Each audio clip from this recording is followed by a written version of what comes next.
From high-level security meetings chaired by PM Modi amid rising Indo-Pak tensions to Xi Jinping's upcoming visit to Russia for Victory Day, here are the top headlines of the day. Hi, I'm Zishan Akhtar and welcome to the Hindu's News Wrap. India-Pakistan tensions escalate after Pahalgam attack. Mutual port bans, trade halt, and missile display deepen crisis.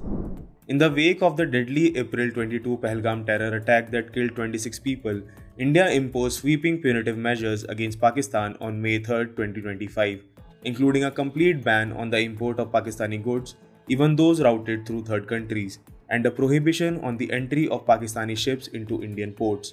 India also suspended mail and parcel exchanges and barred Indian ships from docking at Pakistani ports. In response, Pakistan banned Indian flag carriers from using its ports and halted Pakistani ships from visiting Indian ports, citing maritime sovereignty and national security. These steps further escalate tensions following India's earlier suspension of the Indus Water Treaty, closure of the Atari land border, and diplomatic downgrading. Meanwhile, the Pakistan Army conducted a training launch of the Abdali surface-to-surface missile with a 450-kilometer range.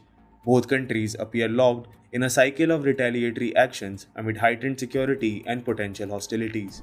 AIMPLB accuses Center of submitting false affidavit in Supreme Court over Waqf properties data. The Indian Muslim Personal Law Board has accused the Center of submitting incorrect and misleading data in the Supreme Court regarding Waqf properties, challenging the claim of a shocking increase in the number of such properties uploaded to the Waqf Management System of India portal after 2013. The AIMPLB alleged that the government's affidavit falsely suggests all pre-2013 registered Waqf properties were already uploaded when the portal began, questioning the authenticity of the data presented and calling the affidavit mischievous and scurrilous. It demanded actions against the Ministry of Minority Affairs officer responsible for the false affidavit and urged the court to strike off the misleading claims. Meanwhile, the centre defended the Waqf Amendment Act 2025 and claimed a 116% rise in registered Waqf properties since 2013, dismissing petitions for a stay on the law. The Supreme Court has refused to entertain new pleas but paused Waqf-related appointments until May 5. IAF and Navy Chief brief PM Modi amid rising Indo-Pak tensions after Pahalgam terror attack.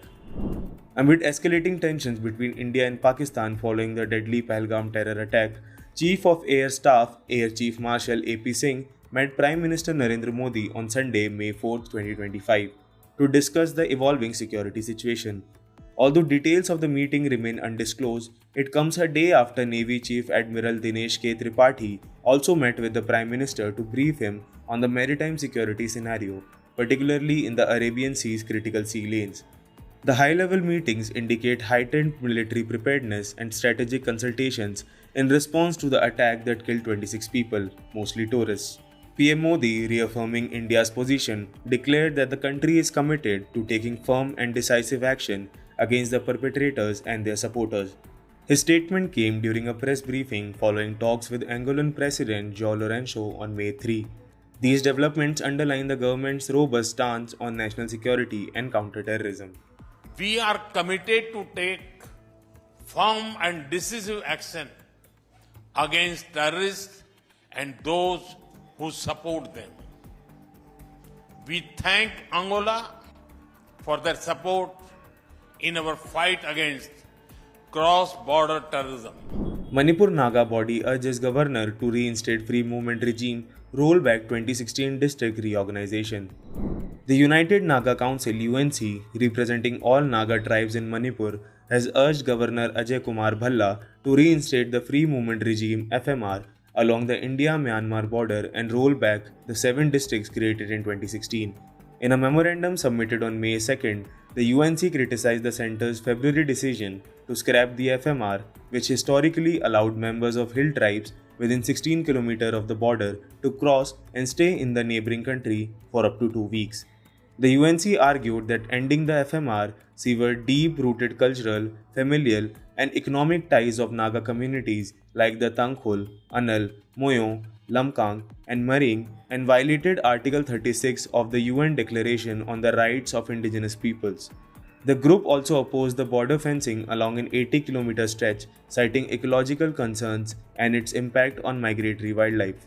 Additionally, the UNC reiterated its opposition to the 2016 creation of 7 new districts by the then Congress government, claiming it disregarded stakeholder interests and violated past agreements and assurances. It warned that the district reorganization has intensified ethnic tensions and called for corrective measures to address historical injustices and preserve the socio-cultural integrity of the Naga people in the region. Xi Jinping to visit Russia on May 7 to 10th, attend Victory Day parade and deepen strategic ties with Putin. Chinese President Xi Jinping will make an official visit to Russia from May 7 to 10, 2025 at the invitation of Russian President Vladimir Putin, coinciding with the Victory Day parade in Moscow on May 9.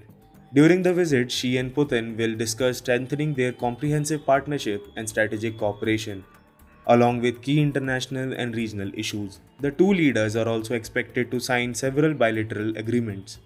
This will mark Xi's third visit to Russia since the Ukraine conflict began in 2022. Although China maintains a neutral stance publicly, it has supported Russia's narrative that the war was provoked by the West and continues to supply essential components for Russian weapons production. The growing economic and military cooperation between the two nations has deepened in response to Western sanctions on Russia. Meanwhile, Ukrainian President Volodymyr Zelensky warned foreign dignitaries, including Xi, of potential security threats during the Victory Day celebrations, accusing Moscow of possible provocations. That's all for this evening wrap. For more such updates, please subscribe to The Hindu.